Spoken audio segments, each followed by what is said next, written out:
This is Steve from Drift America RC in Dallas, Texas, and I've had a couple of people ask me to make a setup video of my car, and I've got a couple other people that I'm trying to help over Facebook Messenger, and it's hard to do without actually showing a video. And so I'm going to make this video for one person in particular, but I'm going to try to pass it along to anyone else that it might help. First of all, my car is a D4 basically. It's the limited edition Auper D with the gold deck. Otherwise, everything on it is an option part for a D4. I run the monoshock up front. It's basically these two monoshock links. Let's see if I can get them in the video there. Yeah, it's this part right here. This whole bracket, and what it does, it attaches where the shocks attach down here, attach down there, and then there's a single monoshock across the front, and it gives you multiple hole positions to mount it and get the ride height correct. My ride height, we're running on a pretty hard surface. I'm running, looks like about a 5.5 up front, and about 5.5 in the rear too. I usually try to make my ride height a little lower in the front, but it depends on the weight balance of your chassis, what works best for you. Once you get your chassis running, you're going to have to adjust your springs and play with it. And a good thing that I usually tell people to do, just to give you a feel for what effect weight has on the chassis, whether it's on the front or the back, is to put something heavy like, you know, a little stack of weights. I can't find mine maybe, but I have a little block of weights, and I put them on the back and then drive it a few laps, and then I move it to the front and drive it a few laps, and just to get a feel for what the difference is between having a lot of weight on the front or a lot of weight on the rear. In my experience, and it's actually the opposite of what I would think, but in my experience, when your back end swings out too fast, you need to shift weight to the front. And so, in other words, stiffen the rear shocks and loosen the front shocks. Now, sometimes my dampers in the front will be so light that the front will be sitting on the ground. But when it starts to get torque moving backwards, or I'm sorry, when the weight shifts to the rear from forward motion, the weight it shifts to the rear, and then the front lifts up a little bit. So even though it's on the ground when you're testing it, it tends to shift back and lift up. So that's one big factor, is your weight balance, and that's just something you kind of got to play with. And like I said, try the weight in the front, or try the weight in the back and then the weight in the front. Notice the difference, and then adjust your shocks accordingly. When you stiffen your rear shocks, you're shifting weight to the front. And when you lighten your rear shocks, or you loosen them, or you loosen your front shocks, it shifts the weight to the front also. Now, if you stiffen your front shocks and loosen your rear shocks, it's going to shift the weight to the back. And that, to me, makes it makes the back end slip out more quickly, and it won't hold a steady drift as much. It tends to spin out more. Another really important factor that I've been trying to tell one person in particular is your tires. I'm running the DS Racing FFFF, so 4 Fs, 0 in the rear, and they are actually a CS tire, but they're the second hardest tires that they make. And up front, I'm running the MST Blue Dot FRF, and they are a curved tire. The reason why I think it's important to have a curved tire in the front is because you see this one has a lot of caster when it turns. This one's pretty much straight up and down, but this one does have a little bit of caster. So when it turns this way, if you had a flat tire, it would go up on the corner here, and when it goes up on the corner, it would lift up this side of the chassis, shifting your weight in a way that you don't want it to. So I try to keep round tires on the front, constant grip tires on the front, or the MST FRFs. The Blue Dot is a pretty hard tire, but they break in. As far as your front tires, I mean, generally you want your front and rear tires to be about the same hardness. Putting softer tires on the rear is going to speed up your chassis a lot, and putting softer tires on the front is going to cause you to steer too much. And from what I've heard, that's called understeer, which doesn't make sense to me. But anyway, I'm going to call it steer too much or steer too little. So if your tires in the front are too soft, you're going to steer too much. So when you are sliding and you throw your wheels out, okay, let me try to explain it like this. So you're sliding, you're going like this, and you're going this way. And all of a sudden, you jerk the wheel a little bit. Well, when you jerk the wheel, your whole chassis is going to go like this.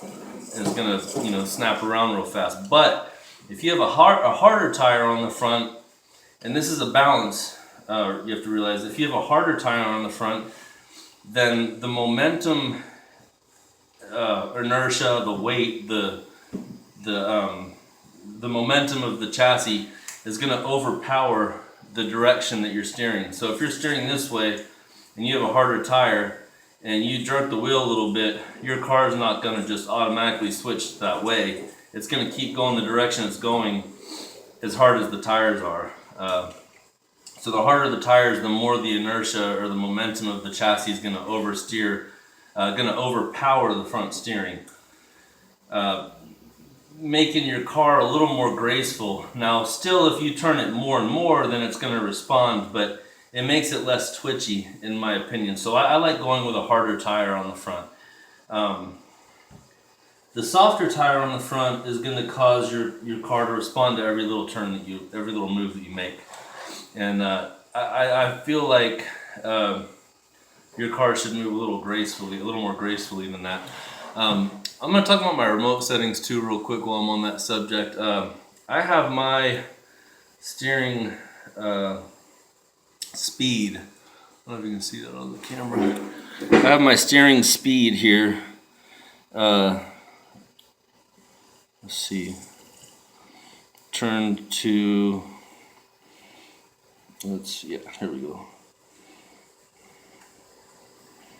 Okay, here it is. 35, it's negative 35%, and that's on the forward and the return. Well, and the return. I don't know what that wobble is. But you see when it goes back to center, it does it kind of slowly. I don't know why it's wobbling like that. Anyway, so I turn my steering speed down. Now, you're still going to get full speed out of the gyro. Your gyro is going to react at full speed, but when you go to correct the gyro, it's not going to overcorrect it too fast. It's not going to twitch like you would be inclined to do yourself. So it's going to keep you from making your chassis twitch and give you a more graceful slide. Now I run a little bit of toe out in the front. I would call that 4 degrees. I don't have the tools handy to figure out exactly what it is, but I'm going to say it's about 4 degrees of toe out. And as I turn the wheels, you'll see I run kind of a lot of Ackerman. And now at full lock, my wheels still turn, and that's important. You still need to make sure that you can move freely at full lock. Now, if you're lifting your chassis in the air, then at full lock, it's not gonna clear it. But as soon as you give it a little compression, it will begin to roll again. So you got to find that. You got to test it while it's on the actual. The weight is loaded on the springs, so you have to test it when you're at ride height. I'm not big on using bump stoppers or anything to keep it from locking out. If anything, I found that moving this ball in other words, moving your front wheel out and widening the front track a little bit, gives you a little more steering angle and makes you clear the lower arm a little more. I actually have mine kind of close to the inside. That's just the way I have my geometry set up, and honestly, I'm not going to mess with mine. My car drives really well, and I don't want to mess with anything on it. It took me a little while to get here, so I'm going to leave it. But I do run, I would say, see, there's the lead wheel and there's the trailing wheel. So that's about, I would say that's a good 8 to 10 degrees of Ackerman. Might not look like that much on the camera, but it's, you know, quite a bit. So I do run Ackerman. That's basically toe out at full lock. As far as camber, I think I'm running about 5 degrees on both sides. In the front and the rear, I think I would call that maybe 2 degrees of camber. I don't think I have much toe in on the rear, but it seems to me that when you're sliding, if your rear end starts to slip out too fast, if you give it a little bit of toe in the rear, and see I have the adjustable toe in link on the back. This thing's nice because you can just, you know, snap it together to whatever position you want to have the toe at, and it'll lock in place, and then you just mount it. You don't have to keep replacing that bracket. But if you feel like the rear end's a little too squirrely in the rear and you feel like your weight's pretty balanced, then you can actually give yourself a little bit of toe in, and I think it makes your slide a little more smooth around the turns. And a couple other things, if you're unable to get your weight balance set correctly, in other words, you're trying to soften the springs more, tighten the springs more than they'll, no, I'm sorry, yeah, you're right, I was right. Soften the springs more than you can go. In other words, your springs are all the way up and it's still not soft enough. You can move this up a hole, or you can move it out a hole. You can, let's see if you move it in a hole. If you lower it, if you want to lower the ride height, you lean the shock down more. If you want to raise the ride height, you stand it up more perpendicular to the floor. So you stand it more straight up. But if you in general want to make your car a little more smooth in the turns, you can lean the dampers down a little bit. I usually start with my dampers pointing straight up and down, and I start at a pretty low point and an inside point on an inside point on the lower arms and a low point on the shock tower, on the damper tower. And I stand them straight up and down and then work from there. Also, I don't know if you noticed, but I have these are dual rate springs. They're made by Hobby King actually, and or Trackstar, I'm sorry. And they're a pretty good deal. They come in a really nice set that gives you a lot of options. And it just has a little collar in the middle, so you can pick the first rate and the second rate and adjust it as you go based on how your chassis is sitting. But you can see the yellow one compresses first, and then it goes to the blue one. So you're getting a really nice soft dampening out of it. I'm using the 3 racing dampers. These are the ones that came with the Auper D setup, and they're Teflon coated. I like them. They've been working fine. New, a set is about $37, and so they're a good deal too. I've been thinking about switching to the MST TR60 dampers just to try them out and see how I like them. I do like, you know, what I've seen from them so far. But like I said, these have been fine for me, and I've been using them. Now, as far as the steering setup, if you want to look at where I have everything positioned on here, on my slide rack, I have them positioned on this. It's the furthest back middle hole, and then on this one I have it on the furthest outside hole. If you wanted to increase your Ackerman, you would move your hole position more to the inside, shortening the center link. You see, some cars have a center link adjustment, and it's real easy to adjust then, because you can, I'll show you on this D4 I have here, it's kind of dirty, but there is a center link adjustment right there.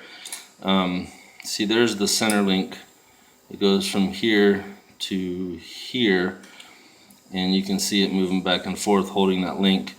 And that little pink washer is on the screw that holds that center link together, and it works the same way as that rear toe. It's some teeth that hold it together, and then you screw it tight together so it holds the position.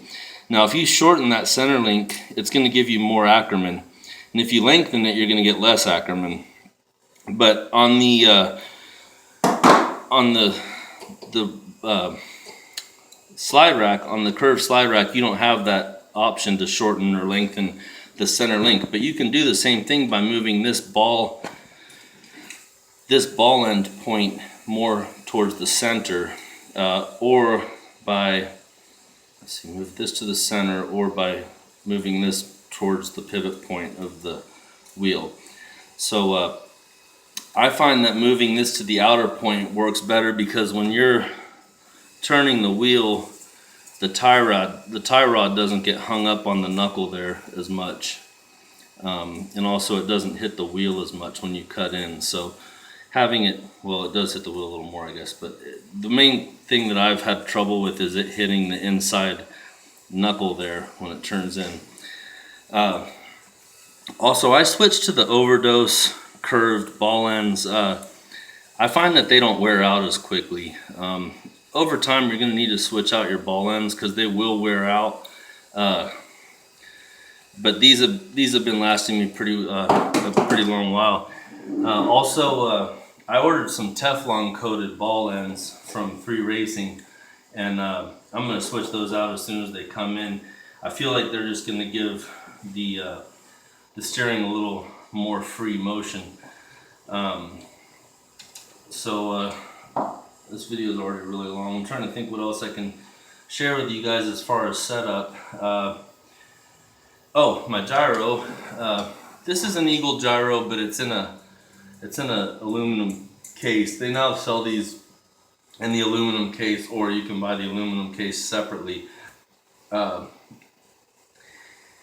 When you set up the gyro, this gyro, you basically turn this until you get the light to see how it goes from red to green. You want that light to light up red and green. So you turn it one way, it's going to be red, the other way it's going to be green. Right in the middle will be red and green. I turn my gain up to about 3/4 of the way. When you're driving the car, if it starts to wobble while it's driving, you need to turn your gain down a little bit. But I turn my gain up as high as I can until it wobbles, and then I turn it down just below that wobbling point to get as much as I can out of the gyro. Just using the gyro to handle a lot of your steering really makes your drifting a lot more smooth. You do have to stand this up on the end, and when you're setting your gyro, this is how it should respond correctly. The wheels should move away from the direction that you're pulling the car. If it turns in, like when you go this way, it turns in, it does that, then you are your gyro's upside down, and you're gonna not be able to drive it like that. Other than that, you know what? I don't really know what else to say. I do have the ball diff in my car, but I run it really tight, so you can see it doesn't just automatically turn the opposite way. You have to give it a little tug to make it, go the opposite direction. But it does have a little bit of traction control in that respect. The front, is it's a rear-wheel drive car, so the front moves independently of everything by itself. I have one little cool thing I can show you guys. I have a backfire unit.